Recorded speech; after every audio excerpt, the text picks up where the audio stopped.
Welcome to the regular meeting of the City Council of Waverly here on Monday, September 21st, 2020.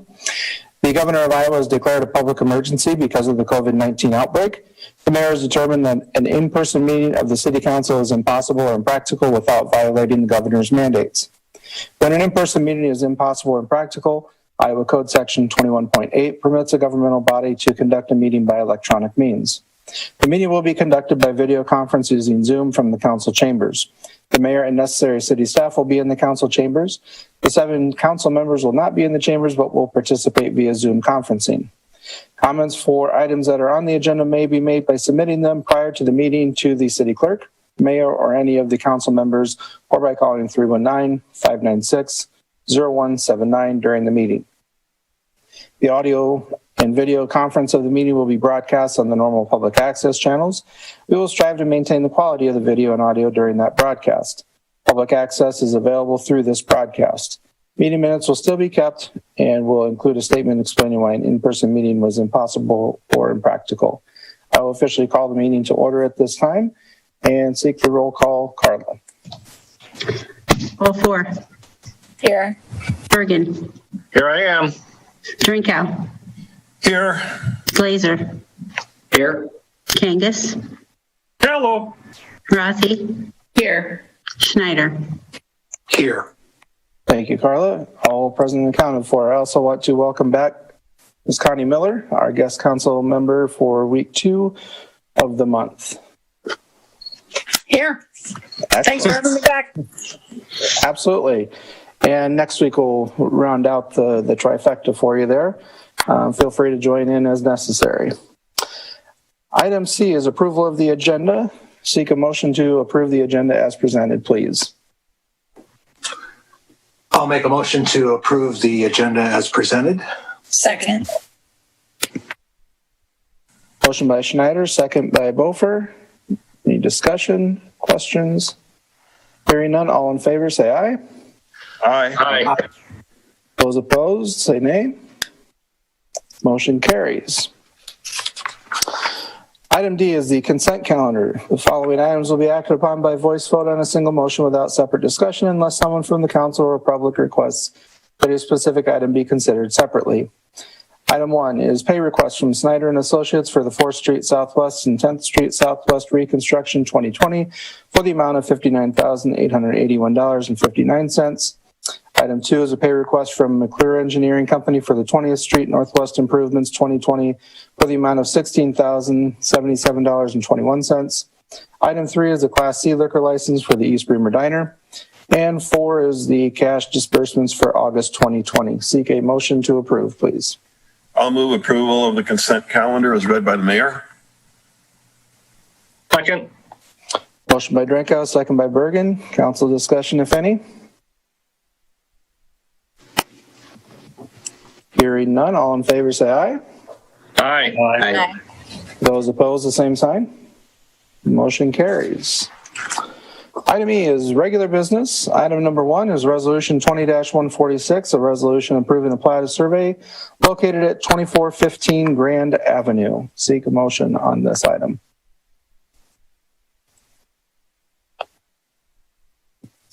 I'll move approval of Resolution 20-146, approving a plat of survey to create Parcel H and Parcel I in Parcel C, located at 2415 Grand Avenue for Patrick and Renee Sikora. Second. Motion by Rathe, second by Birgen. Council discussion or staff. Now, this is not actually in the Waverly city limits, but this is one of these things that is within a certain distance, so they're asking us to weigh in on it. Is that correct? They're within 2 miles of the city, and so we have the obligation and right to weigh in on the platting. If we had a 2 mile agreement, we could pick some area where we didn't have to go through this. But since we don't have that, we just review everything that comes before us within 2 miles. Anything further? Hearing none, roll call. Carla. Beaufore. Yes. Birgen. Yes. Drenkow. Yes. Glaser, Yes. Kangas, Yes. Rathe, Yes. Schneider. Yes. On a vote of 7-0 with 0 absent, Resolution 20-146 is approved. Item number 2 is Resolution 20-147, a resolution selecting a development proposal for the former Red Fox Inn located at 1900 Heritage Way. Seek a motion here. Or hang on just a moment. Right.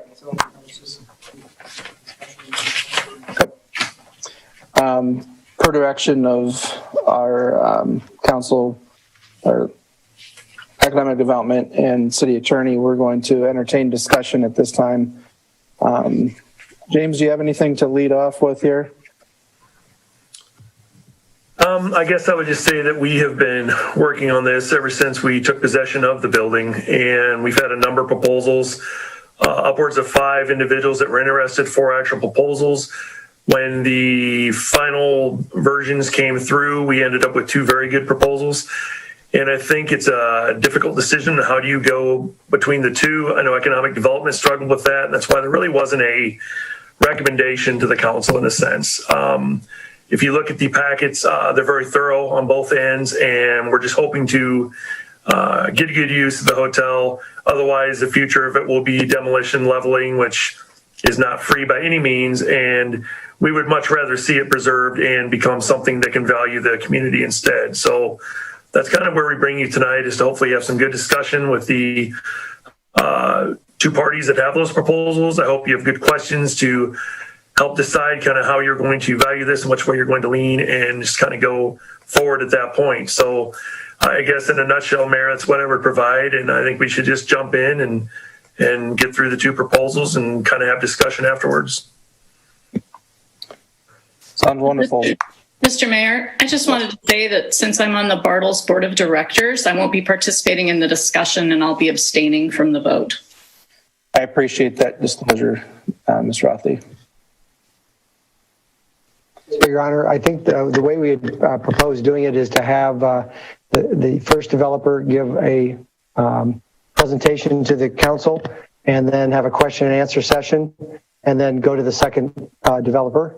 And like in the previous, in the Economic Development Commission, we went with Mr. Graham and Mr. Tigas first. So I propose to do that. That's perfect. Yeah, I did sit on that, so I would have to agree. We can just follow suit with that, if that's all right with you, guys. Yes, that works for us. Am I able to share my screen on the PowerPoint, or is that? Can you guys hear me? Am I able to share my screen? Yeah, he can hear you. He's setting you up to do that on it. Okay. There we go. Yes. All right, let me go back. Well, I'm Brett Tigas, and on behalf of the team at 1859 Ventures, Mr. Graham and myself and the rest of our team, I'd like to thank you for this opportunity to propose on this. Kind of how we ended up here. Nick Graham was driving through town one day and drove by the Red Fox Inn and just thought, wow, that's a cool building. Started looking around, looked vacant, and started asking some questions. And next thing you know, we thought this would be a great opportunity to make a difference in the city of Waverly. So what is our purpose? Our purpose is to take the existing Red Fox Inn and redevelop it and keep it, something that the city of Waverly can look at as kind of a cool place to be in town for future development, and also serve as a gateway into the community, being on Heritage Way and main drag as you come into town. What we're proposing is bringing a simple living option to the Waverly market in terms of apartment living. Our plan is to provide an all-inclusive model, utilities included. So everything would be included in one's rent, and just trying to simplify things and provide a cost-effective option. We'd also like to deliver a convention center with attached hotel and hospitality. We're looking at some potential tenant options for restaurant and potentially a brewery space in there would be our goal. Phase one of this project would consist of converting the east wing into approximately 34 apartment units, a combination of 2-bedroom, 2-bath, and then 1-bedroom, 1-bath, and then a couple efficiency units. Phase 2A would be to revitalize the western wing and turn that into a hotel space. Obviously, right now with the COVID pandemic, hotel can have can be a scary thing with people not being willing to travel as much, stay in hotels. A couple things on that. We feel 2 to 3 years down the line before that hotel is open, and hopefully, obviously by then, hopefully the pandemic has passed. But we've also built into our planning and our layout the flexibility to very easily transition between a hotel room and an apartment unit that could be, leased out on a month-to-month or extended stay option. And then as the hotel demand builds back up, we can start flipping those back over to hotel, and just provides us long-term flexibility to address the needs of the city. The second part of phase 2 would be to rejuvenate the entertainment wing of this project.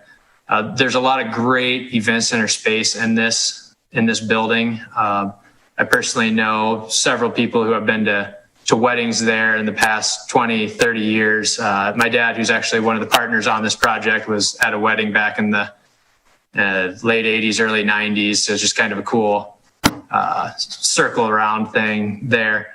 But we'd like to provide some dining options, and as I said earlier, some sort of bar or potentially a brewery, something along those lines, just to provide an additional amenity to the city of Waverly and what we can provide to help boost the local area.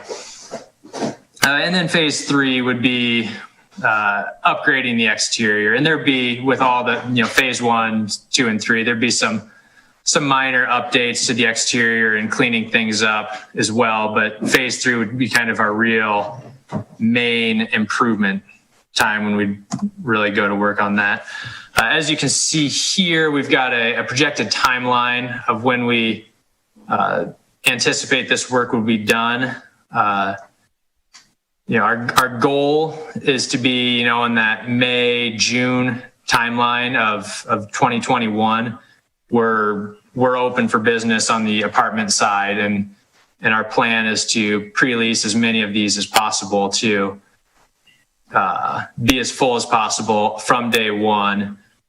And then from there, that kicks us into our second phases. One thing to note, the phase 2B, the entertainment side of things, there is the possibility that could be pushed forward if we were able to, get a tenant who's, rearing and ready to go and wants to start. We'd happily entertain that option of bringing them into the mix early. Here, I'd just like to a little concept of what we're trying to do here. We're trying to bring these units in an efficient manner and use, the bones of what's already there. So the idea is that you take one hotel unit, knock a hole in the adjacent wall, turn that into, the adjacent unit becomes your bedroom, your bathroom. While that initial unit would be your living room, your kitchen, things like that. The way we've laid this out maximizes reuse of plumbing, piping, so we're not having to do as much plumbing rework. We can save those things and just, again, provide this project in a cost efficient manner. And so here, this is a 2-bedroom unit, so we'd have, knock out a hole in each wall and you've got bedrooms on each side. A 1-bedroom unit would just be, to the one side.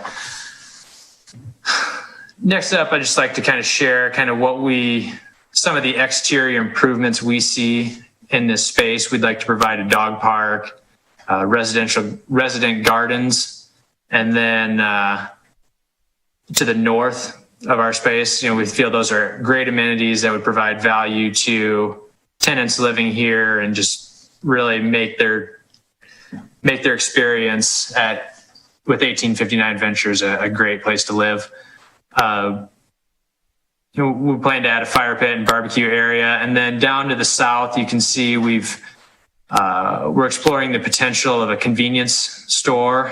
We've had some talks with a potential client there who'd be looking at taking over some of that space and putting in a gas station, C-store type concept there. A little bit about ourselves. Nick Graham, one of the other partners in this project, currently has 100 units in his portfolio.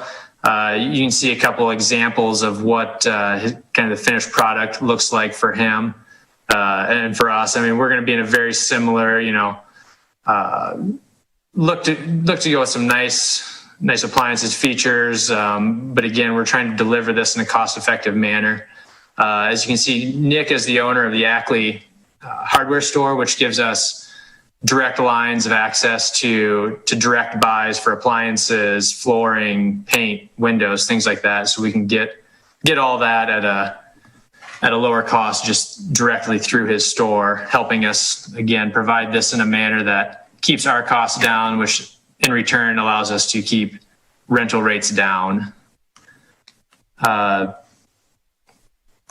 Moving on to myself, I am a structural engineer for Raker Roads Engineering in Des Moines, Iowa. Served as the primary structural engineer on numerous multifamily residential buildings throughout the state of Iowa and even some additional states outside of the area. Project I wanted to highlight here at the bottom there, 228 Spaces. That's a very similar project to this. It's a old hotel in Cedar Falls there on University Ave. Worked on that a couple years ago with Steve Wilkie Shapiro is actually going to be, he's our architect, and him and I worked on that project together and actually have since worked on another one of these hotel to apartment conversion type projects. And he's also worked on several more outside of what he's worked on with me. So just want to emphasize, we've got experience in this type of conversion, and Steve and I have worked together for many years on various projects, but most notably these hotel to apartment conversion type projects. A little additional information on our ownership team. It consists of myself, my wife, my brothers, and my parents, as well as Nick and I went to junior high school together and up through high school, so we've been friends for many years. And then Paul O'Kane, another friend in there that, lots of continuity, lots of, as you can see, a lot of involvement in community things. And one of the key things we want to bring to Waverly with this project is just, be involved. How can we help out? What can we do to provide and bring more people into the city of Waverly and provide them additional, services and amenities and lifestyle options. Just a little cost breakdown for this project. We're looking at about $3.5 million to do this work. We're pre-approved for the loan with Denver Savings Bank. So we're covered there. And like I said, we're very confident in our ability to provide this final product in a cost-effective manner due to, again, those cost control elements of,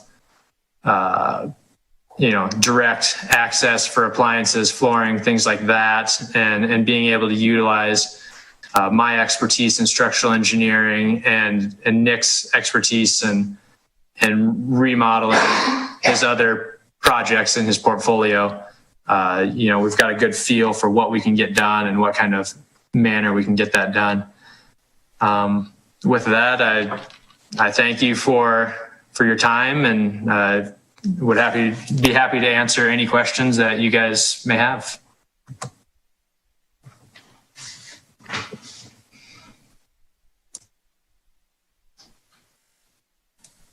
All right, I found my unmute button, so I guess I can ask a question here.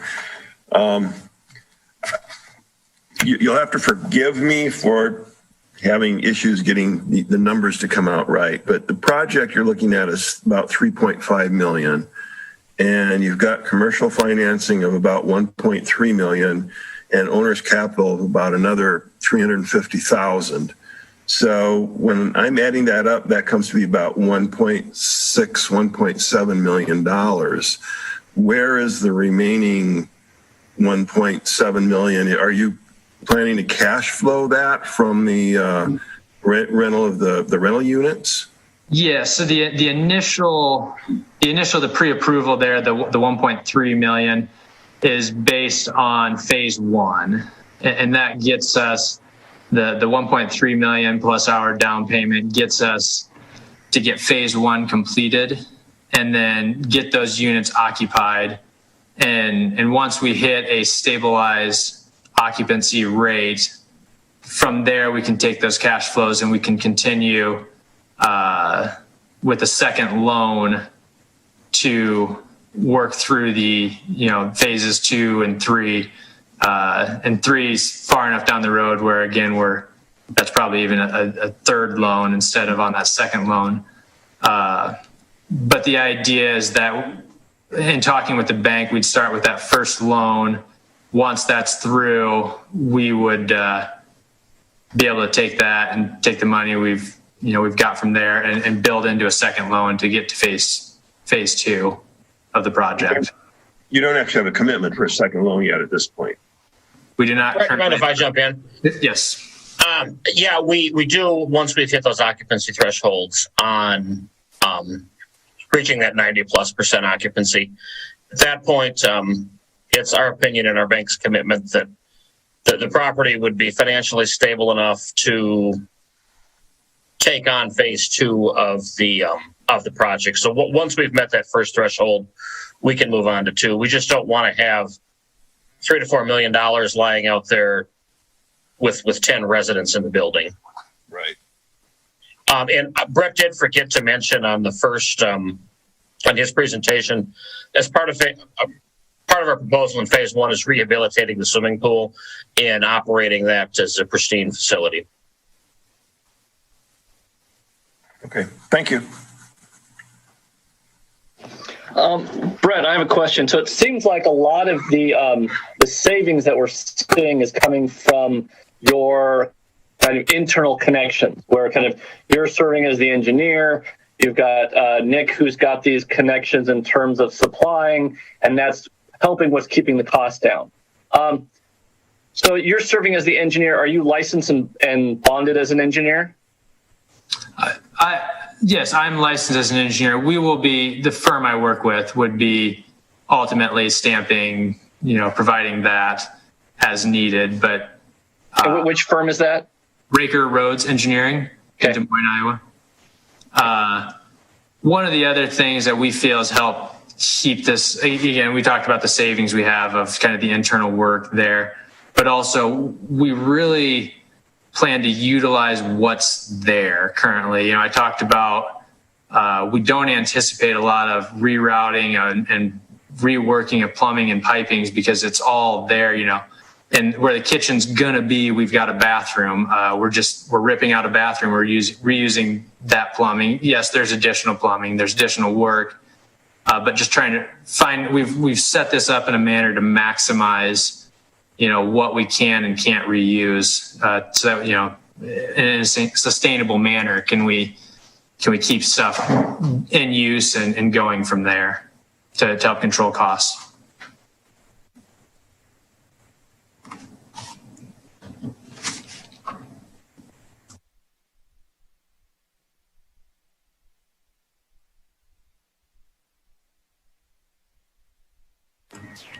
What are you projecting as far as apartment rates? Are you looking at income supported or market rate? These would be market rate apartments. And I don't believe I thinking back, I don't know if I highlighted it in my initial, as I was talking, but we currently have in the 100 portfolio mix that Nick is the current owner of, 100% occupancy. So we're very, and these are all in similar towns to Waverly, Knoxville, Pleasantville, towns like that around Iowa. Currently 100% occupancy in his units. So we're very confident in our ability to fill these units. We're looking at similar price points, similar apartment concepts. So we really feel that's even at that market rate, we can hit our occupancy needs. Can you talk to me a little bit about the similar projects that you've done, as you say, the one in Knoxville, the ones that you highlighted, I think were in Cedar Rapids. How many years into those projects are you? They are, so the first one, that 228 spaces, that opened up about a year and a half ago. And so I'm not the owner on that one, and on those projects I just served as the structural engineer. But from what I understand, they've done very well in terms of it's a similar concept where they've got some units are rented out as hotels, some are as apartments, allowing them that flexibility. If they're experiencing low hotel occupancies, they can fill those as an apartment for 3, 4, 6 months. But if they can fill them all as hotel and keep them busy that way, they prefer to do that. And they've done a very good job of keeping those maximized. And so we'd be looking to do the same there. The other couple projects I've worked on, similar, the one is under construction right now. It's on University Ave as well in Cedar Falls. I can't remember the exact address of it, but it's just down the street. But again, the same concept, similar project as that. And then the other one that Steve is working on that I'm not involved with would be one in Des Moines. Again, where it's that same an old kind of 60s, 70s era roadside motel being converted into apartment living on that one. So. And to your question on length of time in the rental business, I've owned my rental portfolio for going on 5 years now, and to Brett's point, maintain nearly 100% occupancy in 100%. Actually, I'd knock on wood, have maintained both near full occupancy and near 100% collections, even through the COVID-19 pandemic. It's our belief and confidence that extending that knowledge and hustle, if you will, to this project would certainly lend to very high occupancy very quickly. And from a price point standpoint, just because of the cost of that we'd like to avoid of sub-metering all the units, it would be all inclusive, utilities, heat, water, electricity. We're looking at somewhere in the range of $750 a month on an efficiency unit, on up towards $1,000 or maybe a little bit north of that on a 2-bedroom, 2-bath unit. It's our intention, if we can successfully execute a development agreement with the city, to very aggressively pursue a branded option for the hotel. I think it lends to a better entrance coming into town, and it certainly lends to, from everybody I talk to in the hospitality business, lends to a far better reservation and booking type setup. As Brett showed in his first slide, I'm on the Hy-Vee executive staff full-time, and I'm actually in Decorah right now. We're opening a new Hy-Vee store here tomorrow, but our entire team certainly lends to staying, and I'm in the Fairfield Marriott right now, and our team, when we're out traveling, always stays branded. And I think that really, if you want to attract that business clientele, you really need to go the branded route. I haven't ran down that road super hard as far as firming up plans with a flag, because it's difficult to have that conversation without having control of the property. But we would start that conversation in the next couple of days if you choose our proposal tonight. But you would still be maintaining ownership of the rental unit portion of the business. Is that correct? I mean, so you're looking for a branded hotel, kind of run the hotel side of things, but in terms of the rental units, would you still be maintaining ownership of that? Or you we would maintain ownership of everything, and we would operate the hotel as a franchisee. Sorry, but I mean, but you would still be in charge of managing the rental side of things. Yes, absolutely. Well, because what my question here is just in terms of longevity, and what I would hate to see is a project where you guys come in, you build something great, and then you sell it off to someone else, and it's kind of up to them how well it does in the long run. Clearly, we have a vested interest in this being a 20, 30, 50-year project, so I just want to make sure that you've got the same level of commitment to this project. Absolutely. Very fair question. I'm 31. Brett is either 29 or 30. Brett's wife was in my younger sister's class. I've known her longer than he has. Paul O'Kane is a dentist at Iowa Falls Family Dentistry in Iowa Falls in his early 30s. Everyone in our group is a huge, Warren Buffett fan, and I unequivocally believe the best holding period is forever. So with that said, we're looking to be a part of the Waverly community for a long time. We want to make this work well, make this an A+ property, and down the road, once this is done and something everybody can be proud of and fully occupied and profitable, we definitely want to use this as a as a place we can plant our flag and future potential developments. So there is our entire group has had that conversation many times, and there is a sincere desire to be in this for the long haul. And as I shared with the Economic Development Council last week, inadvertently, they're never fun, but cost overruns always happen on construction projects, especially renovations, and especially renovations in buildings that have been unoccupied for some time and whose purpose is being partially or converted. Everyone in our group has got is in a fortunate position where we've got extremely high incomes outside of our dependency on this project. This is, we'd intend on making this a profitable venture, but this is certainly an investment as well. And we would have the ability to carry this thing over the top of the mountain if there were the surprises and unexpected things that are certainly going to happen as we get into this. But to answer your question, this is definitely, we're looking for a long-term, beyond a development agreement, we're looking for a long-term partnership with the city of Waverly.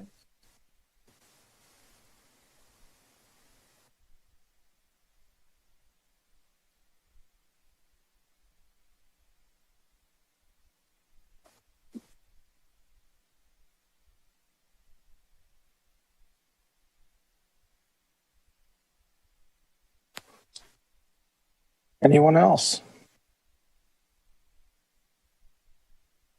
Not that we won't possibly come back with something after we hear from Paula with Bartles. I'll hand it over to you at this time. Hello, everyone.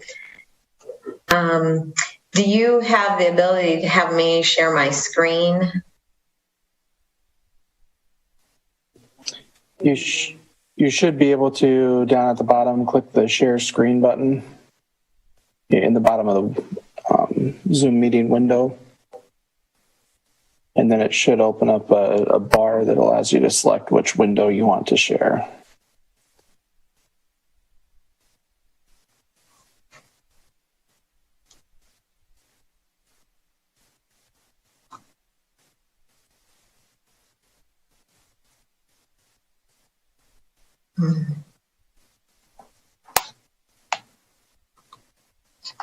I am not. Paula, I can share it too if you need. Yeah, that'd be great, Andrew. So I'll get started to save time while Andrew is getting ready. I have with me today Angie Daniels, the Marketing and Development executive with me, and then Andrew Bell, who is from Align Architecture. I am Paula Guys, and I am the CEO for Bartles Lutheran Retirement Community. And our proposal is similar in nature to what you just heard. We are looking at some of the very similar things. Our proposal is a $7 to $8 million investment into the community of Waverly. And we really are looking at much more than senior housing. We are looking at a variety of affordable housing, which we had access to the city housing study, and we also did a housing study. So we have two housing studies to really speak to those needs. So really looking at a variety of affordable housing, short-term and long-term rentals, a variety of retail, commercial, restaurant, meeting and office space. And then really this location, you know, when we take a look at this location, it's no secret that this location has failed in the past. And Bartles has put together a dynamic proposal with phases 1 and 2 being funded with cash. And that would be building 4. And we would start immediately. And with building 4, we would embrace the project in its entirety. And what I mean by that is, as we're doing building 4, we're going to be working on all of the areas around that building to make the whole area a positive space. So, and then when we look at phases 3 and 4, which would be buildings 1 and 2, that's where the project is more fluid, but we look at that as allowing the city and the community to be involved. The 8 acres really allows for flexibility and partnerships and growth opportunities. We too think that 8 acres has the option for growth and partnerships to put other things on the property. Bartles is excited about this opportunity because we are not looking at just putting a facelift on the Red Fox. We really are looking to be a strong partner with the community and working with the city and the community as the development progressed to ensure that when it's completed, it's a strong anchor with sustainable amenities for the west side of town. Bartles does have the financial strength and stability to see this project to completion. The developments that Bartles has completed in the past have been multi-million-dollar projects, and all of those projects are operational today. We did not have a lot of time to prepare because we did come into this a little late in the game, but we did come into this project with our eyes wide open. We know that there may be a lot of unknowns with this project, and so that's really why our costs are what they are. And Bartles is invested and integrated into the community, and just as the city and the community want to see this be successful, I think that we can all work collectively together to make this a successful outcome. if you take a look at what Andrew has on the screen, again, our plan has many of the same talking points that the first proposal had. We are looking at a number of 2-bedroom and 1-bedroom units. And here is an example of what some of the apartments could look like. And we are looking at a variety of other lodging, hotel space, retail space, commercial restaurant. We would want to partner with someone to run that restaurant, and utilizing those meeting rooms, the restaurant, having a bar, a coffee shop, some of those types of amenities for the west side of town.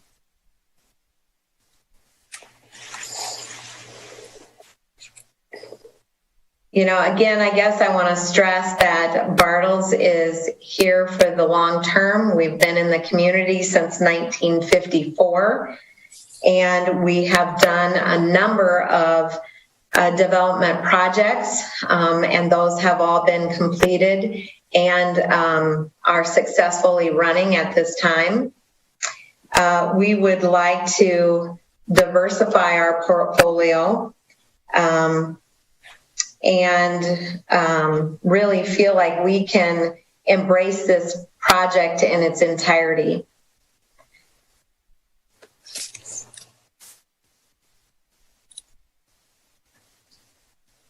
You know, as we look at this project and we think about how we can partner with the city, you know, all of the revenues and profits would remain in the Waverly community.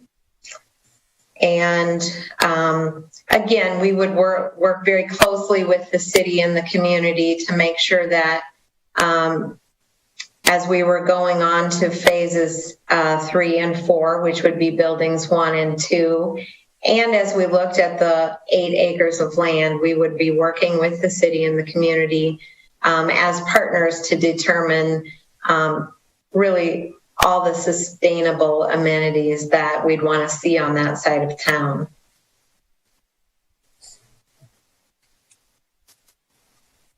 I know you mentioned to me, Paula, that the master plan for your own campus, completely independent of this opportunity at Red Fox, suggested that a 30-bed independent living and a wellness center were the next up on your list to do.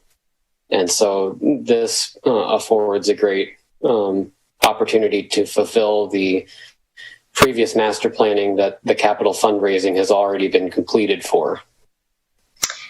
Yeah, that's a great point. So in our proposal, I did include the strategic plan just so that you had an understanding that this isn't something that we just, came up with overnight. We have been talking about this.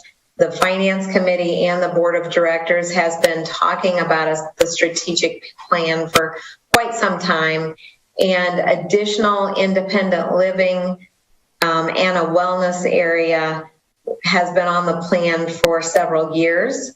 And really that's what has allowed us to save up that $2 to $3 million to start the project. I apologize for trying to find this. It's a long proposal. There it is, right there. Mm-hmm. We have on here adding 30 independent living apartments. That's really what we're looking at doing in building 4. And then the wellness center and pool, we would refurbish all of that area to make that an amenity for not only those living in independent living, but those would be also an area that could be open to the public. And then we feel like many of the other areas would be, we most certainly could do additional rentals if need be. Like we said, we did a senior housing study to complement the city's housing study. And that both of those housing studies spoke to the need for additional independent living and senior housing. We have started the second component of that housing study to really give us the market rates. We did put some numbers down in our proposal of $1,500 for a 1-bedroom and $1,750 for a 2-bedroom. Couple of the things that we were thinking about when we put those down was that that rent would include the utilities, that would include transportation, and we were looking at some way to support that restaurant and really having at least one meal a day with a punch card system to the restaurant help support that restaurant be successful. But the second component of our housing study really would help us identify what the market rate for Waverly specifically is, and the unit rates and sizes, and we should have that back within 30 days.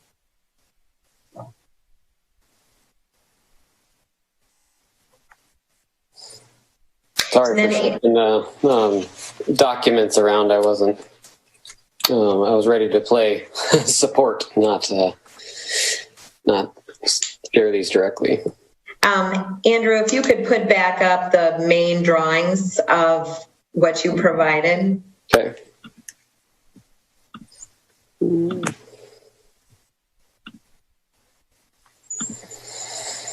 So again, here is the site itself, and we would look at immediately cleaning up the outside of the building, securing the perimeter of the buildings.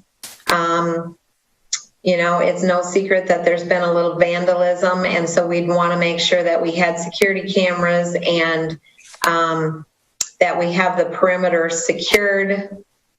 And as we were working on building 4, we would most certainly make sure that we were cleaning up the rest of the property at the same time. So building 4 would be first. We would tie that right into the new wellness area, which is building 3. Building 1 and 2 would have the retail, commercial, restaurant, meeting rooms, and office spaces. But like I said, we were told by the city, to come up with a general proposal. And so we did pull this together, pretty quickly. But the nice thing about this is it's fairly fluid in nature, and we can involve the city and the community as we go. A number of partners have already come forward as potential people to use the different office spaces. There was a discussion of a nonprofit hub leasing good chunks of the areas, and several other things that have come up that would need to be hammered out, but that had already been identified. And we've already had a couple interested parties that are willing to, help partner with the restaurant space. For the independent living, just as a comparison, the independent living development that we have on campus is 36 apartments. That keeps about a 98 to 99% occupancy rate, and that generates around $60,000 for tax revenue for the city. So we would see something pretty similar to that for building 4. And I'm just going to add in that Bartles is one of the largest employers in town. So many of our staff are very familiar with town, and they most certainly, we would be using that same group to help support and maintain this facility.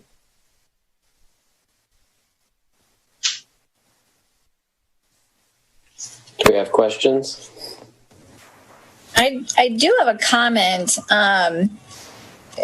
One of my concerns is we talk about affordable housing in this area, and I think that's a very large need.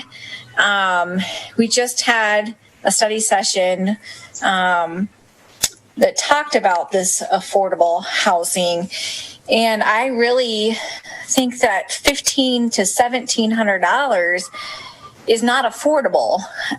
So that is a big concern. And I understand it comes with amenities, you know, such as, you know, the pool, restaurant, meal voucher, stuff like that. You know, and those are all great amenities. However, it still is pretty steep, and that's not really, I don't feel that's affordable. You know, and I do like both of these ideas. They're great. There's a lot of potential there.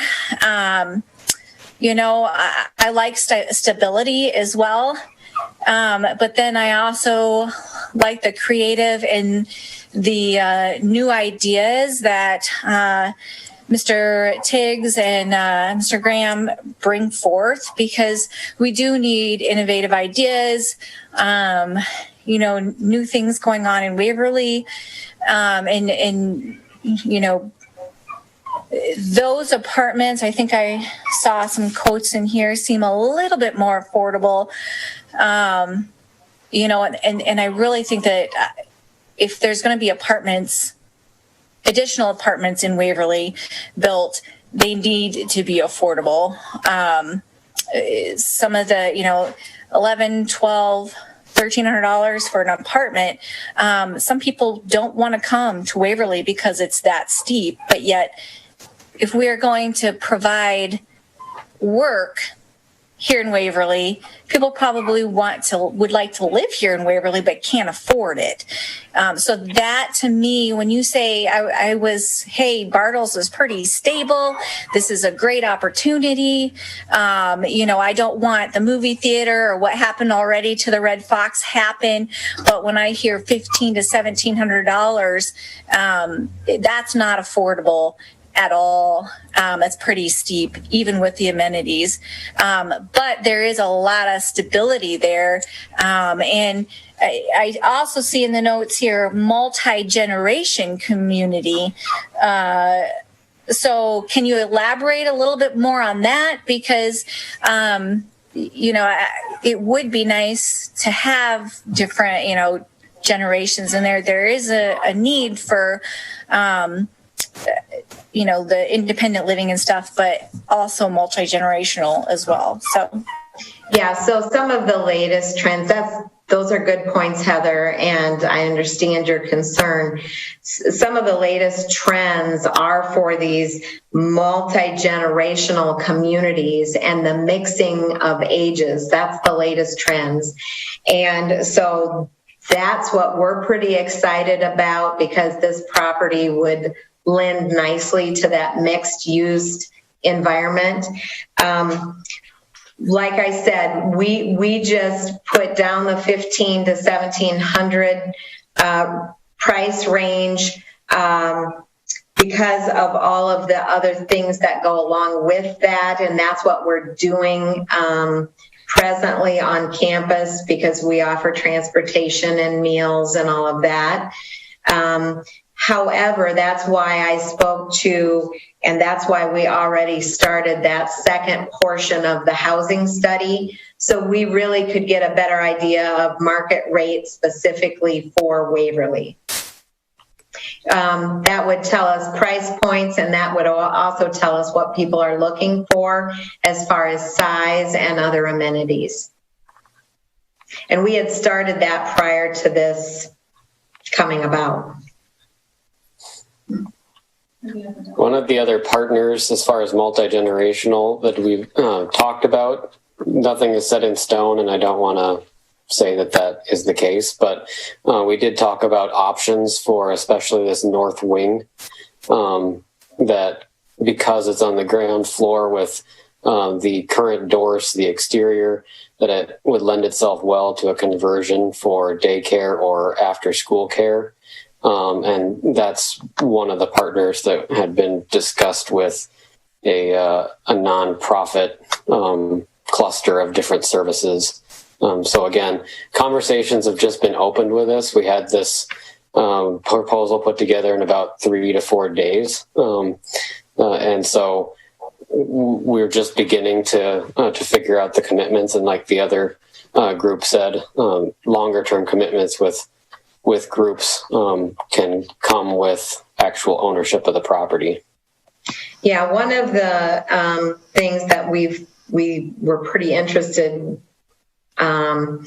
in doing is that restaurant and those meeting rooms, and being able to take a look at hosting events here and then having a certain amount of lodging to be able to support those events. So if a business in town wanted to have a large meeting there, they could most certainly host it there, have the food come from the restaurant, and yet those business executives could stay overnight as well. So that's one of the thoughts that we had. But again, you will see that we have a number of types and shapes and sizes of apartments. We have lodging, and then we do have a variety of public space, offices, retail, and commercial.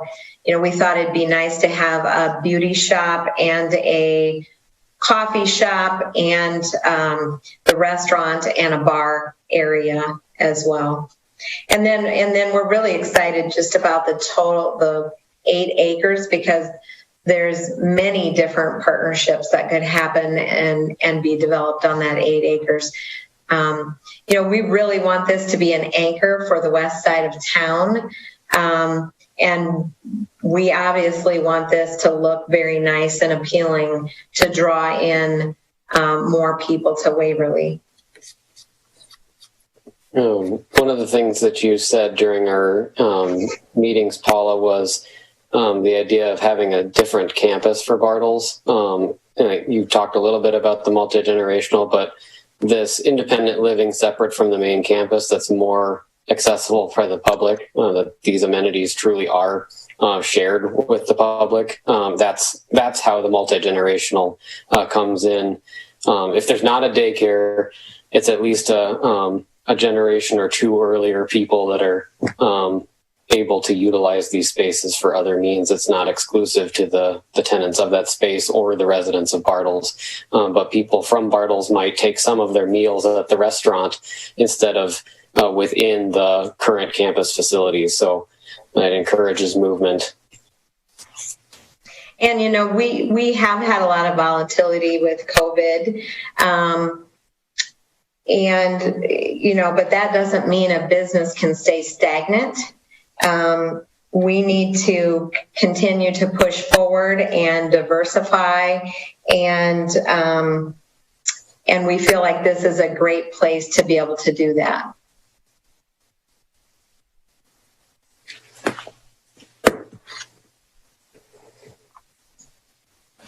Another concern is, you know, we talk about partnerships, you know, with the community, and an example would be Wartburg using their amenities. And I personally, I would love to go to Wartburg and have a membership there and utilize some of those things, but it really is too expensive for my family. So, you know, and that's kind of the way, you know, the W kind of pitched it to the community as well. And so that's another concern as well, is I would love to use some of these amenities and that you speak of, but me and my family, we don't make enough money to really afford some of those things. So it sounds nice, it sounds great, but it seems like it's more appealing to somebody in a higher income bracket than I could personally use, or maybe a lot of people, people in the community. So that would be another concern of mine is amenities, great. You talk about the multi-generational community, having a daycare or something like that in there, that'd be great. But again, costs, I feel would be a little high for maybe the needs that Waverly is looking for right now. Well, and I think that's what makes Bartles a great partner, is because we will be able to have city council members and community members provide feedback to us so that we make sure that we are hitting all of the points that people are looking for.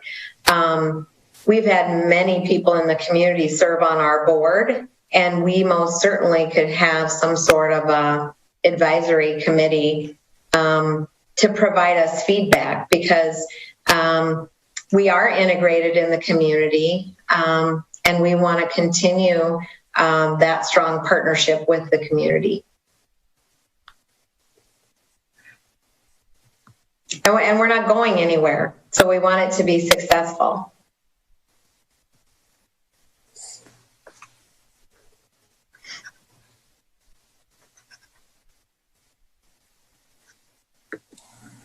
Can I ask a question here to Paula or Andrew? I guess probably Paula would be more appropriate. Just make sure I understand this correctly. You're looking at using Building 1 as commercial office space, basically, and perhaps a couple of hotel rooms. I heard that thrown out there too, but primarily commercial office space. So to the left would be that commercial office retail. To the right is showing anywhere between 5 and 12 short-term or long-term rentals. That's on the second floor. Hotel space. Okay. And then the main floor has kind of a retail, beauty shop, coffee shop, and other similar types of things kind of between the wellness and the entertainment meeting spaces. And this north wing on both floors would look at offices and other possibilities like daycare, after school care, and other things. So it kind of has this flow through it of public sector spaces on the way to restaurants, and then the second floor there'd be an area of that lodging kind of separated from other office spaces.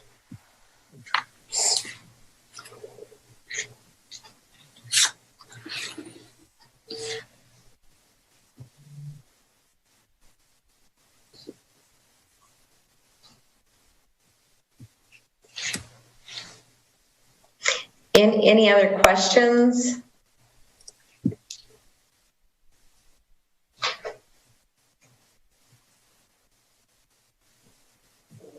I just want to thank you for the opportunity, and we were very excited to be able to get in on this RFP. Like I said, we had a short time to pull this together, but we do feel like we've pulled together a proposal that provides a strong commitment to the community, and we appreciate you giving us the opportunity. I would just like to make one comment. Well, I'll make more than one comment, but right now I'd like to make one comment, and that is, we have seen the proposals for both groups, and we have seen the minutes from the Economic Development Commission meeting, and I know I have spent a lot of time analyzing this and looking it through and making my notes and everything, which is why I don't have a superabundance of questions for you tonight, because I think I understand both proposals reasonably well. And I want to commend both groups. I mean, these are both excellent proposals from two excellent organizations, and I can see why Economic Development Commission kind of punted the ball to us and decided they weren't going to make any kind of recommendation, because this is not an easy thing for us to decide. But we're not asking questions because we don't have an interest. We're not asking questions, or we're not asking questions because we have gotten a lot of material on this, and I think we've all spent a lot of time looking through it and digesting it. So I do appreciate everyone's time here tonight and visiting with us about it. So thank you. Well, I want to repeat what Rod said, that these are two very good proposals, and it's not a question of which is the good one and which is the bad one. I think these are both excellent proposals, and it's going to be a hard decision as to which is the one we go with. But it's not going to be based on which is the one we think is going to succeed and which is the one we think is going to fail. I think they're both successful, well-planned proposals. I do have a question that may be more for Bill and or James. I know that in the materials that we had, it talked a little bit about the property tax base and that we may need to do a little bit more work to figure out what that is, but that might be helpful for me to understand the difference between the two, what that property tax will be for each proposal. What I've determined is that it basically won't be that much different between the two proposals, because most of Bartle's proposals are going to be taxable structures, taxable uses. Given that the independent living and the commercial side would all be taxable. So it just be what kind of a combination do you have between the two, because multi-residential has a lesser rate than the commercial rates. So it depends on which part you're using for commercial and which part you're using for housing. And that would just be at different rates. But it seems to be that most of this would be taxable on both proposals. I would agree. I think your main difference is the hotel. If that does come into fruition, it would generate hotel motel tax. Otherwise, everything is commercial based, very similar. The back building similar, the pool structure similar. Everything is very similar from a upper level look at the financial issues in a sense. The thing that has not been discussed, I guess, is there any input needed from the city from a financial standpoint, whether it be TIF, tax abatement, et cetera. That has really not been discussed. And I know each group has probably their own ideas along that. We've not pursued that very long into the process to truly see what that's going to look like. So I don't know if either individual or both has a discussion point of that, but that's something that really has not been brought up, is the expected input from the city from a financial standpoint. Yeah, we've only had general discussions with both developers. When it came down to that, everybody asked what would be available if it were possible, and we discussed some of those things with regards to TIF for commercial. If we went to anything for housing, we'd have to probably forego the commercial TIF and do revitalization type areas, which would be considered abatement instead of rebatement. So you'd have to crunch a lot of numbers to determine which way it would be beneficial. The city did spend some time and effort to, not as much money, but some time and effort to strip the liens and strip the tax liens and things, so that instead of looking at a property that we had to acquire by spending money, we were able to go ahead and basically take it under the law that lets us take it because it's abandoned. And so that's a pretty good benefit to give either developer, that they don't have to pay anything to start the projects. So it's still some negotiation items which we will have with both parties. And I think both parties have expressed that general interest in at least exploring that. I did have one follow-up question, and maybe this is for both Paula and or Brett, if they can answer it. Did you guys estimate in your proposals what the new job creations would be for Waverly? Yes. Go ahead, Paula. Go ahead, Brett. Go ahead, Paula. Yes, we did. We estimated around 100 new positions. That was just an estimate, but we did feel like, again, that's probably a little low, but we did estimate around 100 new positions or jobs for Waverly. I would say our our number would probably be similar. Our proposal is to sublease the restaurant portion out. So that would be an indirect job creation. With that said, our hope is we can enter into a mutually beneficial development agreement with the city and pay that sublease forward.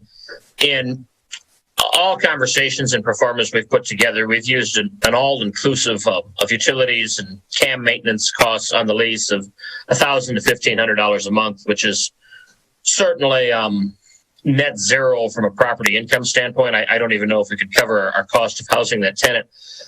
With that said, we really want food service to be a slam dunk there, be it a brewery, be it a steakhouse, be it Italian, be it Mexican, be it a combination of all, some or all of the above. And we feel the benefits to the hospitality and the benefits to being able to offer, we would open the convention center to off-site caterers, but to have an on-site caterer in the convention center, the benefits to the ownership group in the community at large are massive and certainly justify that subsidized spend from a leasing standpoint. With that said, we're probably looking at 15 to 20 jobs in the hotel, 25 to 50 in the hospitality, in the restaurant portion, and probably 5 on a common area maintenance and property management. And then if we're successful in subdeveloping a portion of that property with the C-Star operator, we've had preliminary conversations with 3 different C-Star real estate teams, and there is a lot of interest in developing something out there on that side of town. There's probably another 20 positions, more property taxes, more utility revenue for Waverly Municipal Utilities. So I think we're probably similar from a job creation standpoint, somewhere in that 100 vicinity.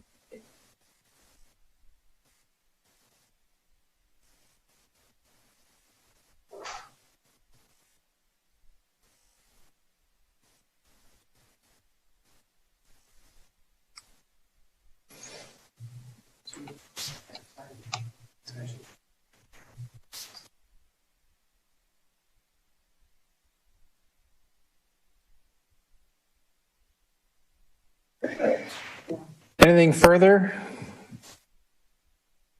Any direct council discussion amongst each other to create a dialogue towards a decision or a motion here? Or entertain a motion even?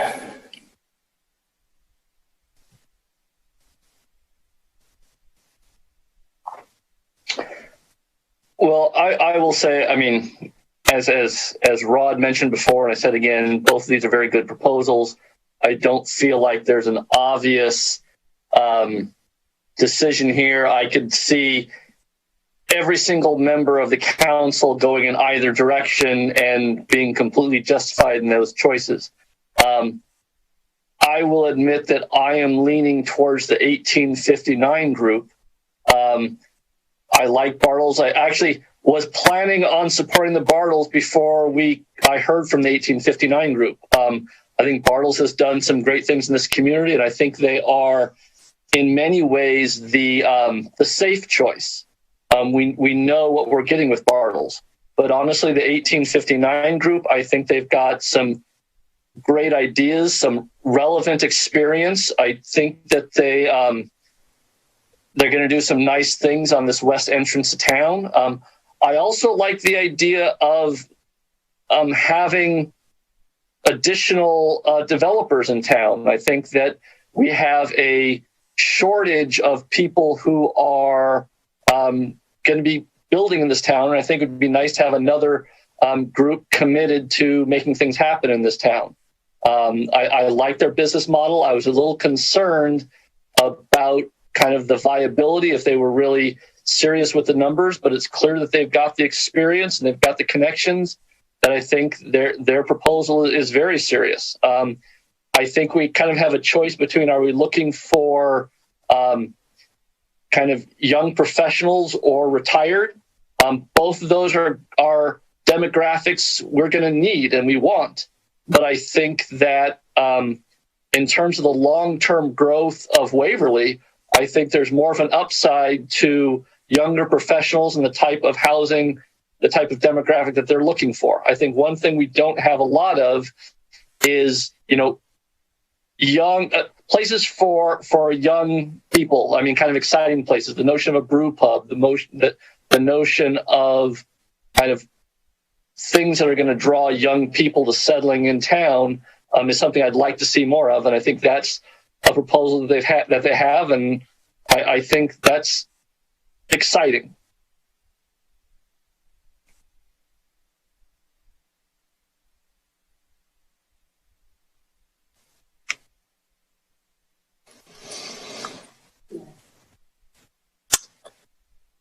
I'm going to give an opportunity. This is kind of a monumental event here.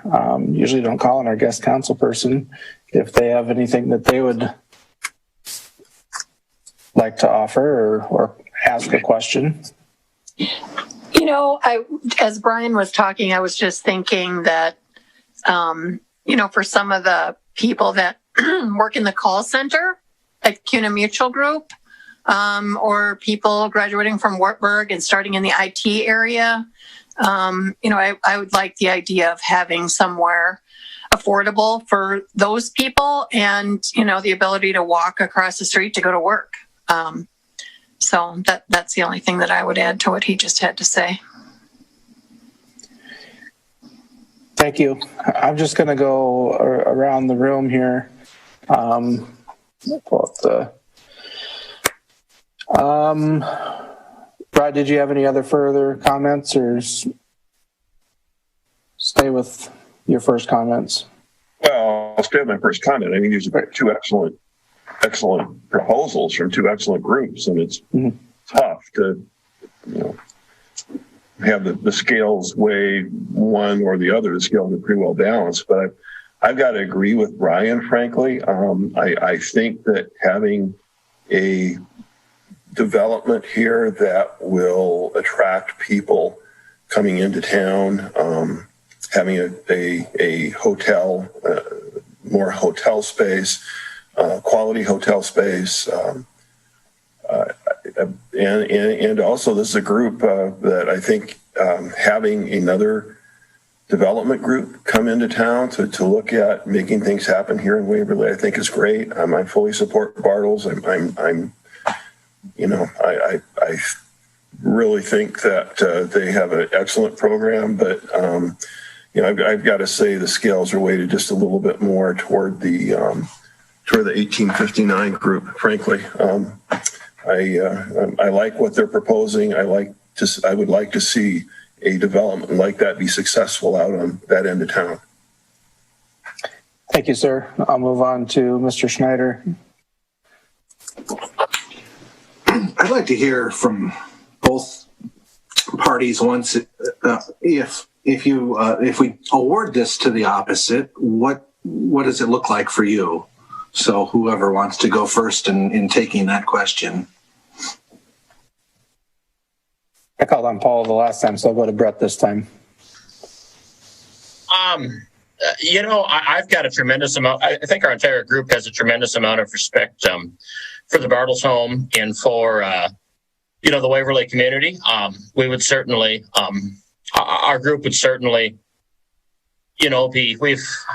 Brett and his brothers and Paul and our architect, and we've brought a mechanical engineer through there, and I've probably bothered Bill or Connie 500 times for the key to that thing, and I don't know how many hundreds of hours I've spent in the Red Fox Inn drawing plans, going through designs, and we've certainly put a lot of heart and soul into this, as well as expense. I mean, not a massive amount of money, but we've probably got $10,000, $15,000 in hard costs so far, and everybody's got hundreds of hours there. But we would respect the decision of the council, and look for future development opportunities, be it in Waverly or elsewhere in the Cedar Valley or state of Iowa. I mean, none of us are going anywhere. With that said, I've got long-term care is a passion of mine. I was super involved in an effort to maintain the Presbyterian Village in Ackley probably 5 years ago, and got to know almost every long-term care administrator in the state of Iowa in the process. And I've never met Paula. I'd certainly like to. She seems like a very professional, ambitious woman. With that said, I did a quick Facebook search on her today. We've got 4 mutual friends, and I, would love to see what a, partnership and work out on something would be between us, because we're all looking to make something better and accomplish move the stakes forward. So I'm certainly, on behalf of myself and our entire group, I'm certainly biased, and hope the council chooses us. But the Bartles Home certainly put forward a fantastic proposal, and whichever you find folks feel is the best fit for development. I feel our proposal fits with the hotel and hospitality fits that better, but the Bartles Home certainly put forward a great concept. So with that, I will turn it over to Paul. Yeah, I would say the same. We most certainly respect the city council's decision, and would most certainly look at any other partnerships.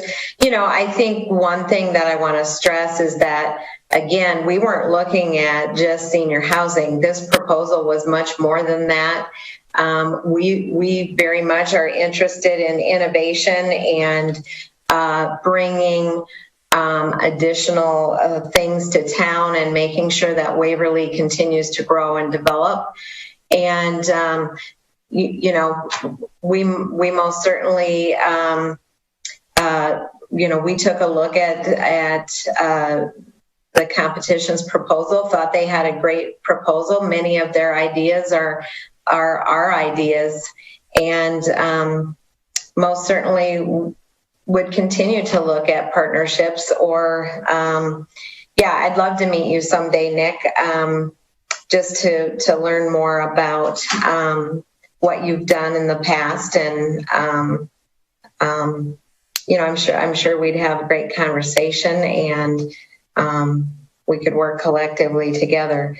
But like you said, both proposals have very similar things in mind for bringing a convention center, for bringing possibly something else to that 8 acres, such as a convenience store and et cetera.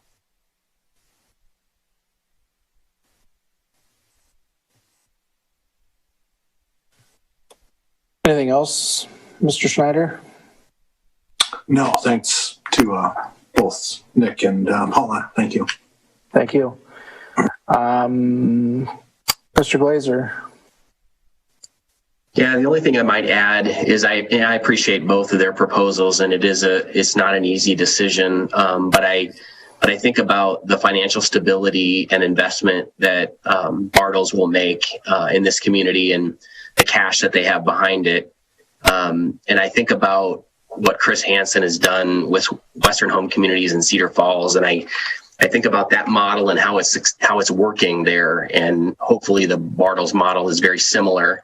So I would definitely be leaning towards Bartles, and because I don't want what happened with the Red Fox to happen again in our community. And we make a partial investment, or the owners just can't continue to invest in the property, and then we leave town and the city's back with the property again. So Bartles has been here a long time, and I don't think that they have any intention of leaving. So I would definitely lean that direction.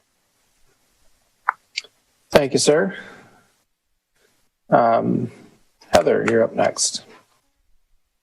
I have some of the same worries as Mr. Glaser does as well. We've not had the best of luck out there, and I'm very concerned about, what will be found out there, and, is there going to be issues, and then we're not going to be able to have that, move forward like it needs to. And I don't like seeing a sitting building empty, and I mean, look at the movie theater as well. That is very concerning to me. And again, like Mr. Glaser said, Bartles has that right there, very stable. It looks very comfortable. And I appreciate both proposals. They are very good, very well brought forth. And, Bartles appears a little bit more financially ready and stable to do that. However, I just feel that we do need new developers to come into town, give them that experience, be innovative, and give them a chance. Certainly, I don't want to have doubts, push doubt onto them. And I feel like they really do have their stuff together. They've done work previously that they shown very nicely. So this is really exciting. And I was leaning towards Bartles initially, and then actually having you guys here, 1859 Ventures present, actually kind of tipped me back your way. So I think that's kind of what I'm feeling. Thank you, ma'am. That would bring us up to Mr. Kangas. Thank you, Mr. Mayor. I guess I echo a lot of the thoughts that have been already brought forth. One of my big concerns initially looking at the two proposals was the financial aspect of it, and knowing the financial stability and background that Bartles had versus the other project was just, to me, was looking at it from a standpoint of what we've encountered in some of the developments that have been attempted or started or not followed through with, et cetera, in town was certainly a concern of mine. I definitely like the idea of keeping hotel space. That is a need in town. Even with the cobblestone being open downtown, it kind of opened and the Red Fox closed at roughly the same time, so we didn't really gain hotel space in that regard, and it's still an issue that we have. I like the idea of the restaurants having a couple different options that way. With the Bartles, I like the mixed use or the mixed age groups. Certainly a proposal with daycare that's definitely one of our needs that we've seen in the community as a need that's up there.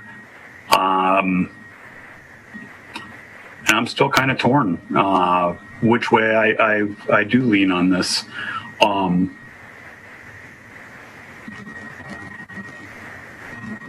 But listening to what everybody has said, I guess I probably would lean more with the 1859 Ventures on it, just a little bit more with some of the ideas of I like the hotel, I think, probably more than the other options, I guess, keeping that option in place or in play.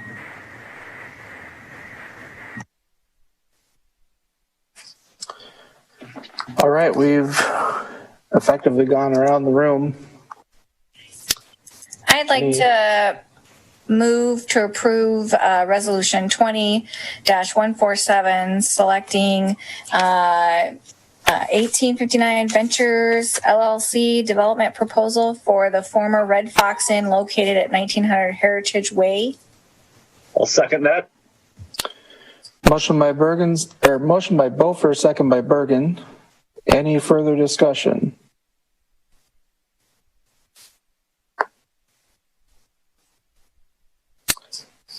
Roll call, Carla.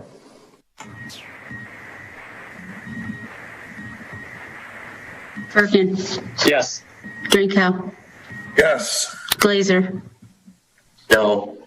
Kangas. Yes. Schneider. No. Beaufore.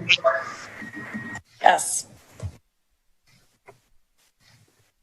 On a vote of 4-2 with one abstaining, Resolution 20-147 is approved as motion. I do want to add the comment that I do have to agree with the unanimous comments that I heard, that both proposals were very well developed and presented very effectively. I look forward to the development of either one of them, but as we move forward. So I thank both entities and all the others that had considered it for their time and effort going forward. So thank you. Thank you.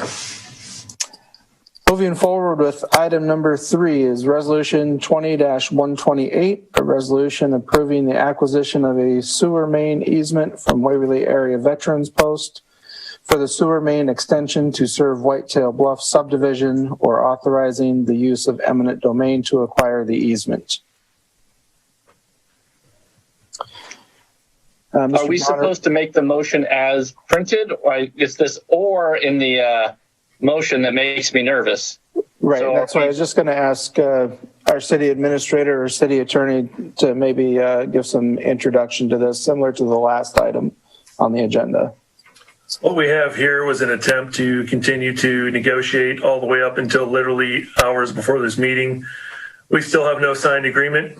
There was some movement today, but again, we don't have a signed agreement. So we've been told that everything is there and that it's close. It's the third time I've heard that, and we still have no signed agreement. So while I want to have you make the eminent domain vote, oh my God, I'm tired. This has been a process. It should not have been this long, or this, I'll just say, just ridiculous, but we are. So I will give them 48 hours to sign this, and if not, I will bring this back Monday, and I will expect a vote for eminent domain to move this along, or this is not going to happen. So with that, council, I would ask you to approve the agreement that we have provided. It is slightly different than what's online. There has been some tweaks to it, but I would ask you to trust us to go forward and prove that the core of it is there, with the hope that will spur a signature on the other side. And as I said, if not, we will have this back Monday, and we will expect a vote for eminent domain to finish this. That's the best I can do. This just continues to linger and go on, and we simply have nothing else left that we can give or provide from the city standpoint. So if I'm going to make a motion, should it be the motion as printed in the agenda, or should I leave out the eminent domain part, or what am I? You would leave off the or authorizing eminent domain portion, and I would ask you to approve the agreement so that we can hopefully make this finish out. And again, in 48 hours, if we don't have a signed document, then I will bring this back Monday, and that's going to be it one way or another. Then I would move approval of Resolution 20-128, approving the acquisition of a sewer main easement from Waverly Area Veterans Post, WAVP, for the sewer main extension to serve Whitetail Bluff subdivision for $15,000. I'll second. Motion by Birgen, second by Glaser, as read by Councilman Birgen. Any further discussion here? I'd just like to add something. We've been negotiating this afternoon, and the only change would be on the developer's responsibilities on some of the details that the developer's doing for the post. And so if you approve this and we do make some changes in that paragraph, it wouldn't affect the fact that we're asking you to approve the $15,000 payment for the easement. So I think that would allow us to move forward with it, even if we tweaked the paragraph 8 on the agreement, which is what we're going to do to get it done. The city's side is not impacted by the further issues that we're still trying to resolve. Right. Right. Those are private issues between the developer and the adjacent property owner. Yes, sir. I want to just say I appreciate staff's extra work in trying to get an agreement with. I know we've come a long ways, and that is tough dealing with that stuff. So you're going to come to an agreement. I'm confident in that. As a matter of fact, I was going to ask the mayor when he signs those that I think you're going to come to an agreement. So I just want to ask James really quick. We all the hair on the back of our neck stands up when we hear the words eminent domain. In case this does, continue to the next meeting where that is entertained, can you explain? I understand. I would like you to explain it though. The premise behind eminent domain when it serves as a purpose of an easement rather than a property acquisition. Yes, sir. This is, again, I agree, eminent domain makes some people panic when the term comes up. This is nothing like what we've looked at in the past. We're not taking any property. We're not purchasing any property. We're merely forcing an amount to be determined by a court evaluation of what this easement is worth so we can pay it and move forward and be done. That is all this is. And I guarantee you what we have offered is far beyond what we will pay for eminent domain. And so hopefully this will be resolved without going that route. But if it does, it does. But I can assure you, this is not taking property. We don't want any property. We just want to bore a sewer main under a portion of this property and pay them to let us do it. A sum of $15,000, which has been increased, and we are at our last moment. It will not be increased again. So that is the only thing we're doing here is looking to get a valuation determined by a court to force this issue to go forward. There is no property to be purchased, acquired, or anything of that nature. So it is not typical of what most people see eminent domain is actually being. Thank you for that. Yes, sir. Any other further discussion before we vote? Seeing nobody else on mute, roll call, Carla. Drenkow. Yes. Glaser. Yes. Kangas. Yes. Rathe. Yes. Schneider. yes. Beaufore. Yes. Birgen. Yes. On a vote of 7-0 with 0 absent, resolution 20-128 is approved. Moving on to item number 4 is the third and final reading of Ordinance 1079, an ordinance amending section 104.4.01 fireworks of the Waverly Municipal Code. Seek a motion.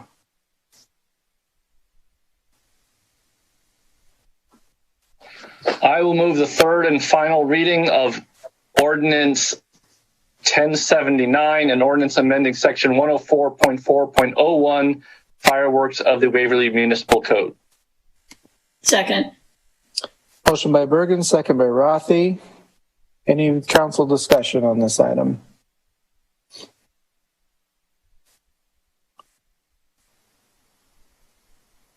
Seeing and hearing none, roll call, Carla. Glaser. Yes. Kangas. No. Rathe. Yes. Schneider. Yes. Beaufore. No. Birgen. Yes. Drenkow. Yes. On a vote of 5-0 with 0 absent, the third and final reading of ordinance. Did I say 5? It's 5-2 is on my paper. 5-2, 0 absent. Ordinance 1079, the third and final reading is approved. Item number 5 is discussion regarding the council planning session scheduled for October 26, 2020, study session. Mr. Bronner, please. Yes, sir. We just want to confirm a couple items before we finish planning for this. One is we had discussed possibly moving the meeting to 6 o'clock to allow for more time in case it does get a little later into the evening on this. So we're not pushing into the 10 o'clock hour before we'd have to vote to continue. The other item we talked about was possibly having these in the civic center, so it could be face-to-face. And the third item we would want to discuss is anything additional beyond infrastructure, any budget items, et cetera, that you would want kind of one-offs to be included in our discussion at the end of October. So with that, we're just wanting to council to have those discussions amongst themselves, give us some kind of consensus or idea of what we're looking at, and then we will go ahead and plan accordingly. I think starting at 6 o'clock is a great idea. I would like to have this at the Civic Center, if at all possible, because I think we get a lot more done when we can talk face to face, which may mean that we'll have to do some kind of something to be able to have public recording or public transmission of it. And thirdly, I was thinking maybe it would be a good idea for those council members who wanted to email to the city administrator topics or issues that they would like to have addressed at that meeting. That way we can get them all on the agenda. That's a good idea, Rod. I don't know how we'll tape the meeting. If it does go to the Civic Center, we don't really have the capability of providing a broadcast from there. It may be somebody doing a Facebook Live, which I'm such a fan of. And I don't know how else we would do it, though. Honestly, there is no real way to broadcast, unfortunately. That's kind of why we've resisted going there in the first place. We can certainly spread it out to distance everyone ambly so that there is not a social distancing problem, but the broadcast would be possibly an issue.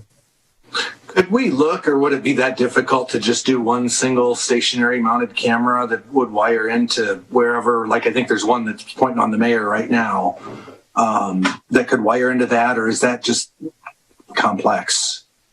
Well, we really don't have a separate camera to put on a tripod, and all those are, of course, hardwired into the ceiling. We just don't have the equipment. I don't know that we could get Wartburg to do it, possibly. We really haven't gone that far into the process. If it's that vital that council wants this to be televised, we can certainly look into it. And I guess when you're going to email me, let me know that issue as well, if we really need to have that. But well, I guess one thought I kind of had was if council felt that worked, it would be a social distance situation, and we could perhaps proceed into November, or it would be November, right? And in that manner, as an idea. Yeah, the Civic Center isn't established with any infrastructure to support any broadcasting capabilities, whether it be audio or video. So we're kind of behind the eight ball in that situation there. Unless there was some infrastructure, portable infrastructure that Wartburg has. I would just suggest, in consideration and courtesy to city staff, that maybe, James, you would establish a due date for these communications. Obviously, you don't want something even the week before, because our conversations were that you had some work to do behind the scenes, pulling information, per the council's request, as early as even the first week or so of October. So I'll leave that at your discretion to push that out. But I'd like it by the end of the month. That gives us time to proceed. We have plenty of things that we are looking at, trying to establish this to make it worthwhile. So if I could have any comments, requests by the end of the month, I think that's 10 days.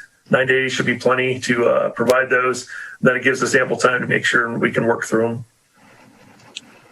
Would it be possible, getting back to the televised portion, would it be possible if we met somewhere else? Maybe there's a location at Wartburg or something else that has that kind of capability, and we can still socially distance and be broadcast.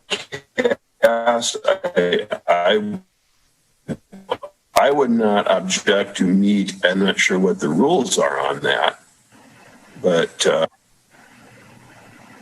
you can set your meeting location if you'd like to. We can look into it. I just don't know if somewhere it's going to have the capability and the size to distance accordingly, the public as well, et cetera. So it is a challenge. We can certainly look into that and have a discussion with Wartburg and see if the possibility does exist. There are definitely rooms at Wartburg that would have the size and the capability of doing that. The big question is if they have the availability. So I know within the Science Center, there are two large lecture halls that have what are referred to as OWL cameras that give you kind of a 360-degree view of the entire room. That would work very well for discussion.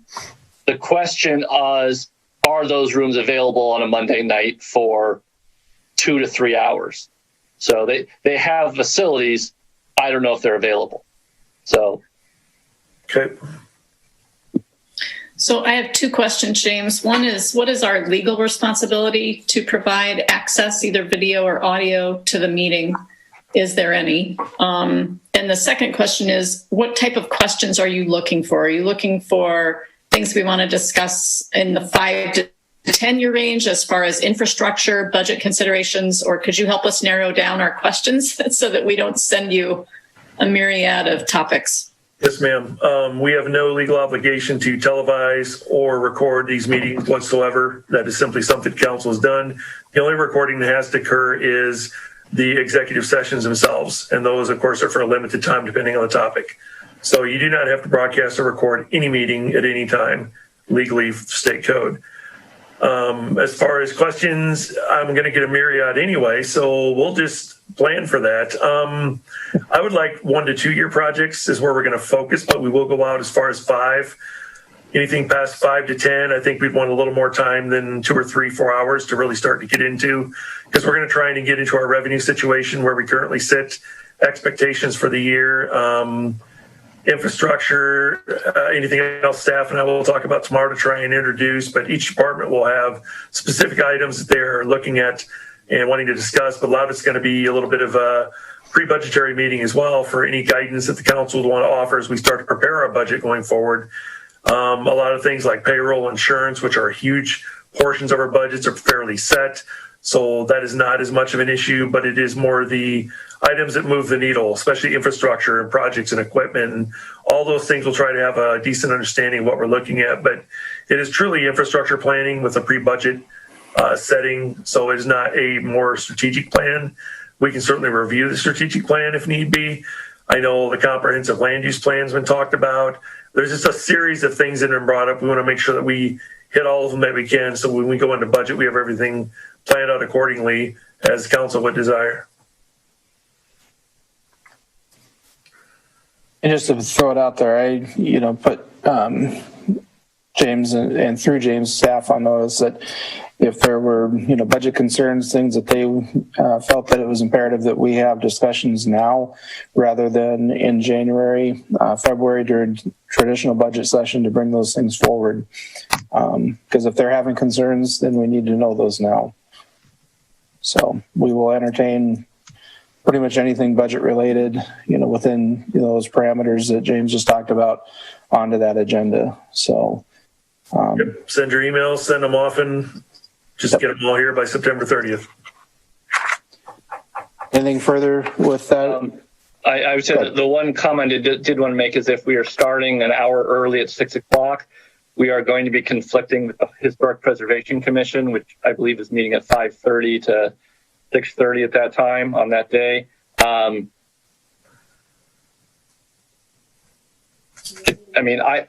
the liaison, so I'm probably the only one who would be significantly affected by that. I know they've had conversations regarding the Green Bridge and what's going on there. So I don't know if they're going to be a little hurt that I can't make their meeting and have to go to the extended city council meeting. But I suppose I can have that conversation with them at our meeting at the end of September and kind of give them the heads up that if they need to get any information to the city council, to do it ahead of time. And again, the idea was just to go at 6. We certainly don't have to. If things are easier at 7, we just have to look at managing our time so that we're not here till midnight. Well, I would also suggest that looking to see what Wartburg's scheduling is, if we're trying to use one of those rooms, if they have a room that's not available until 7, it might make sense to wait until 7. If they have a room that's available until 9 o'clock, that is available up until 9, we might be motivated to start earlier. So I think that may also be a consideration in terms of the time that we aim for. Okay, we'll certainly look into that, and maybe we'll even split the difference at 6:30. We're always accommodating like that. So we'll check into everything you've discussed, and we'll try and come up with the best location and time that we can. But in the end, if it's Civic Center with no filming, then that's what it's going to be. Otherwise, we'll have to do it via Zoom, and that's going to be messy to try and get that done that way. With the communication we're going to need from multiple staff, possible presentations, et cetera. So we'll try and work around everything we can and accommodate the best we can for everyone involved. But definitely send me any concerns you have or any emails, et cetera. And we'll try and, again, that's why I want them at the end of the month to give us time to work through all this. But we'll try and have something productive for you then for the 26th.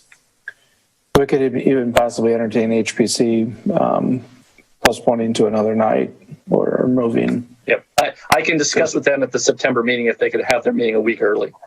There you go. It'll all work out. All right. Moving on to item 6 is approval of the mayoral appointments. Approve the following mayoral appointments. Dennis Hansen is reappointed to the Airport Commission for a term expiring May 1st, 2025. Tom Baker is replacing Mary Ventulo upon her resignation on the Historic Preservation Commission for a term expiring June 30th of 2023. I will move the mayoral appointments as read by the mayor. Second. Motion by Kangas, second by Birgen. Any council discussion? Considering how we had to change the rules to allow us to let Dennis Hansen on there, I would think we should support that. Absolutely. I appreciate his willingness to continue and Tom's going on, and I thank Mary for giving it a shot. So, anything further? All in favor, say aye. Aye. Aye. Opposed, the same sign. Motion carries. Item F is reports from boards and commissions. Item number 1 is Planning and Zoning Commission meeting minutes from August 6th of 2020. Item 2 is Library Board of Trustee minutes, August 11th of 2020, and the monthly financials from August of 2020, all received into record. Staff updates, Mr. Bronner. Yes, sir. I think we have at least one brief one with Garrett, and then I have a quick one as well at the end, if you would, Mr. Bjorden. Yep, thank you. Just a couple quick updates. I had been saying that we were going to have garden cleanup this coming Saturday. We actually finished with the garden cleanup this past weekend, so that is done. We won't be there on Saturday. And then also just a quick update, the staining project for the rail trail bridge was completed last week. So that's done. If you get a chance, get out and take a look at it. That's all I got for tonight. Thank you, sir. The only question I have for council is each year we determine if there are holidays that fall on a weird date, like a weekend, especially 4th of July, or others that aren't set standard throughout the country. And so this next year coming, July 5th is on a Monday. And that is when we normally would celebrate the July 4th holiday on that Sunday. But you have a council meeting that would normally be scheduled then as well. So part of our discussion is normally I would set that date, and I still plan to set that date. But if council would prefer to have that meeting on the 5th, I will set it for the Friday, the 2nd, so it can occur. But I will say that most others are going to be having on the 5th of July, that holiday being the case. So our, I guess, inquiry is, what would you prefer to do? Would it be to move the meeting to the next Monday, to cancel it altogether, which I know you don't know what's going to be on it? Nothing if you cancel it, obviously, or maybe the Tuesday after. We just wanted some feedback before we make that decision for next year. It has to be done by the end of the calendar year, so we wanted to start that process of discussing it. I don't know. I might be wanting to shoot fireworks off on the 5th. Possibility. I think that using it the way we do Labor Day and just putting the meeting on the 12th should be fine. I agree with that myself. Any other thoughts from council? I'm fine with that. We've done that when July 4th has been on a Monday or Tuesday in the past. It's fine to push it back. Yeah, that's okay with me too. I don't see a problem. I think that's the overall consensus to run with, Mr. Bronner. As it gets closer, then we will bring that to council to make that a formal change of meeting to shift that from the 5th to the 12th. And then I will designate the 5th as the holiday for the city then, July 5th, Monday. So I think it's all we have, sir. Thank you. Thank you. Council comments. Going to start at the top. We've got Mr. Drenkow. Well, yeah, I have something, but it's getting late and it can wait, so I'm going to push it off until next week. So thank you, Mr. Mayor. All right, thank you. Ms. Rathe? Nothing from me, thanks. Next up is Mr. Schneider. So I started doing show and tell since we're on Zoom. I'm going to continue that. And as long as we continue Zoom, who knows what we're going to find in my closets with show and tell. The deeper this goes, the crazier it could get. So today I want to share, I actually don't have it, our operations manual. It's policy 100-01. This isn't the operations, this is the operations manual of my business. And this is the one where I really struggle with this right now because our policy is smile, look them in the eye and greet them. That's the rest of the policy book reads like policy, but that particular policy is the first policy in the book. And it's a very important policy. And one of the things I'd like us to consider is a policy like that when our mask policy goes away.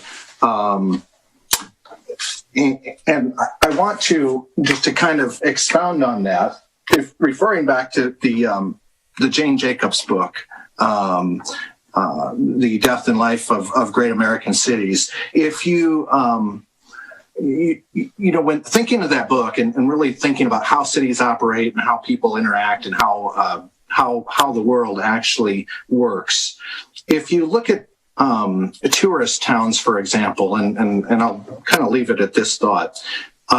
Tourist towns are interesting because people are generally friendlier there. And they're friendlier there because they're kind of paid to do so. So I think it begins to get ingrained inside the residents of the city that they're happy. And that's one of the reasons why we have this policy in our business is we're just going to force our people to be happy.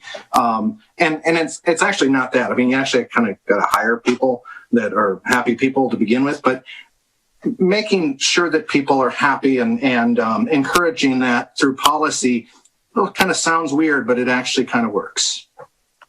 That's all I have. Thank you, sir. Next up is Mr. Birgen. So this is just a small thing. I have the privilege and honor of teaching the freshman seminar course this semester at Wartburg College. And we've just finished this section talking about leadership. And we had this section where we were discussing Brene Brown's article discussing the importance of vulnerability in a leader and how to become a leader is to make yourself vulnerable. And everyone here on city council who is a leader, it has made ourselves vulnerable to criticism by our citizens. And that is a necessary part of being a leader. And I think we have to embrace our willingness to take those chances and be vulnerable. But I want to acknowledge all the leaders in this community who are making themselves vulnerable by being leaders. And I think that our citizens need to appreciate the risks that all of us are taking by putting us out here to be leaders. So I would like to just acknowledge the vulnerability that we are in being a leader. That's a great statement. Thank you very much. Mr. Glaser. I have nothing this evening. Thank you. Ms. Beaufort. So I'm going to apologize in advance. I do have a couple things, so sorry to keep you on even longer, Mr. Drenkow.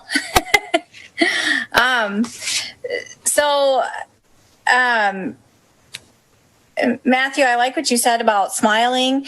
I actually did do a seminar with my work recently, and they talked about how you need to make eye contact and smile at somebody, and it's almost virtually impossible for them not to smile back. So making eye contact and definitely turning your cheeks up and looking straight at somebody that you really, try it sometime, when you're able to social distance and take that mask off.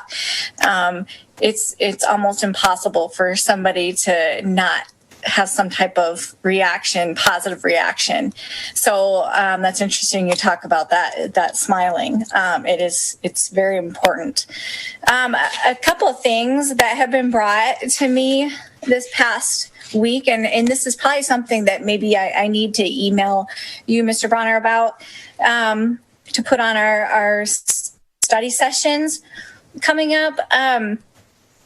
I think we all got an email about the rail trail bridge, and I really feel that that is just a green bridge waiting to happen again. So I think that we right now as a city council need to be proactive and not reactive.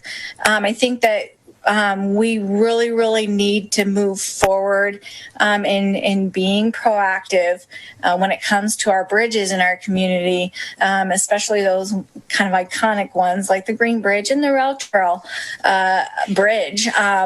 The pictures that we received in the email were horrifying, and I think that we really need to prioritize some of the things that maybe we are budgeting and doing. To move on to my next comment is about the 10th Avenue Cedar River Parkway and some of the traffic that I've seen on it. It's great that it's opened. However, I've had there was an accident today on 10th Avenue and 16th. And that's not the first one, nor do I think it's going to be the last one. That traffic is really increasing, and I know we have some bypasses because of construction and all, but that really, even without that construction, it is getting very busy and very hard and dangerous.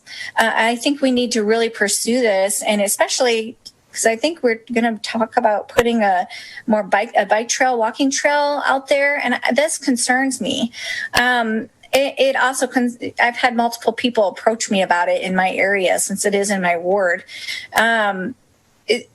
Also, at the other end, let me back up. On 10th and Highway 3, there has been multiple accidents right out here, resulting in critical injuries to people because of the speed right out there on 10th and Highway 3. So now we opened up Cedar River Parkway and Highway 3 on the east end of town. We've already had a car accident, which was my aunt actually was in a car accident right there. And I also have some residents out there very concerned because of the bike trail and rail trail, or the bike trail out there, and families crossing.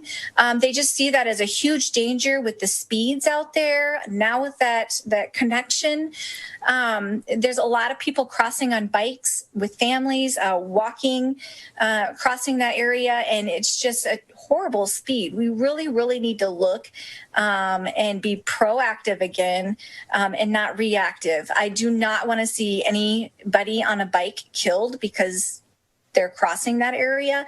So these are some very big concerns that have been brought to my attention recently.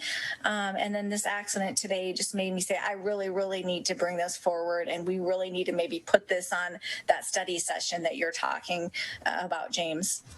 So I think that's it. Thank you, ma'am. Next up would be Mr. Kangas, and we'll follow up with our guest council member. I am good for tonight, Mr. Mayor. Thank you. Ms. Miller. Yeah, I'm good also. Thank you. It was a good, interesting meeting though. Excellent. Thank you very much for being here. I've only got three things very quickly. Back to Garrett's comment about the rail trail bridge. Thank you to the volunteers that stepped forward and helped out with that. Got the job done. That's the goal there. This is homecoming week, so there's activities going on at the school as far as theme days and that kind of thing. If you're interested in the football game, practice your social distancing, but good opportunity to get out and support our school district. And then, yes, I made an early announcement regarding trick-or-treating. We'll be on Halloween. the 31st from 5 p.m. to 7:30 p.m. for neighborhood trick-or-treating. So those are the only 3 things that I have. And that moves us to item J as our adjournment. Move that we adjourn. Second. Motion by Kangas, second by Schneider. All in favor, say aye. Aye. Aye. Any opposed, the same? We are adjourned. Thank you very much, everybody.